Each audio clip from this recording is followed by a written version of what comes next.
સહજ આત્મ સ્વરૂપ.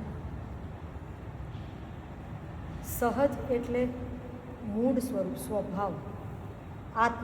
આત્માનું સહજ સ્વભાવ શું છે? તો એના જે ગુણો છે આનંદ, એ જ એનો મૂળ સ્વભાવ છે. જેમ ક્ષમા, માર્દવ, વિનય, સંયમ, સરળતા, એ બધા આત્માના જેટલા ગુણો છે બધા આત્માના સ્વભાવ છે. અને એ સ્વભાવમાં રહેવું એનું નામ જ સહજ છે. એટલે અત્યારે આપણો આત્મા સહજ નથી. કેમ કે વિભાવમાં પરિણમિત થાય છે. આપણને ક્રોધ થઈ જાય છે, કોઈ સહેજ હસીને બોલાવે તો માન કસાય થઈ જાય, કોઈ આપણું અપમાન કરી દે એ પણ એક પ્રકારની દીનતા, એ એક પ્રકારનું માન છે. એટલે વિભાવરૂપ વિશેષ રૂપથી આપણો આત્મા અત્યારે પરિણમે છે. એટલે આપણને જે એની અનુભૂતિ થવી જોઈએ ને, જે આનંદરૂપી નથી થતી, પણ એ આનંદની વિભાવ અનુભૂતિ. એટલે એ સુખ કે દુઃખરૂપ હોય. સુખ ઇન્દ્રિયોથી મળતું સુખ, એટલે એ પણ સાચું નથી, અને દુઃખી તો છીએ જ. એટલે આપણે એ સુખ દુઃખથી ઉપર આનંદની અવસ્થા છે એને પ્રાપ્ત કરવી. આનંદની અવસ્થા એ સહજ અવસ્થા છે. એ સહજ અવસ્થા ત્યારે જ પ્રાપ્ત થાય જ્યારે આત્માના બધા ગુણો ભેગા. એટલે એનો મંત્ર આપ્યો કે સહજ આત્મ સ્વરૂપ પરમ ગુરુ. જે એવા સહજ આત્મરૂપ બન્યા છે એવા પરમ ગુરુ એટલે ભગવાન, એમનું નિરંતર શરણ લેવાનું. પછી બીજો આપે આત્મ ભાવના ભાવતા જીવ લહે કેવળ જ્ઞાન. નિરંતર આત્માની ભાવના પાવ. તમે જેની ભાવના પાવશો એના જેવા બનશો.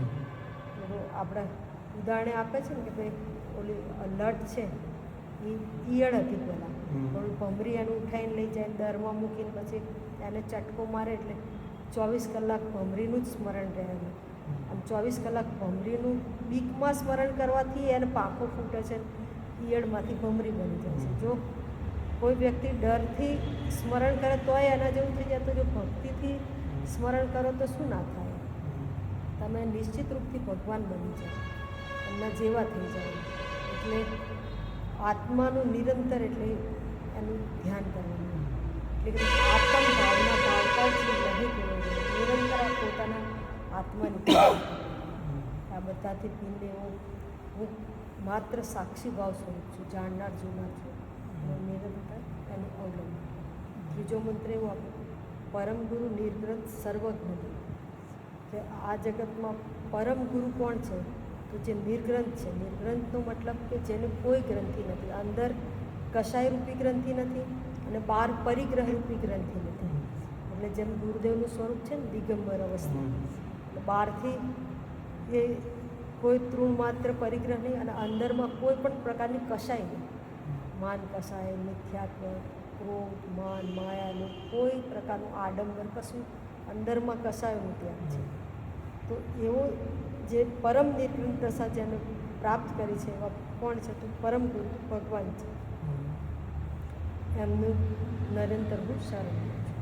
બસ આપણે એમના જેવો થવાનું છે કે એમની ભાવના નિરંતર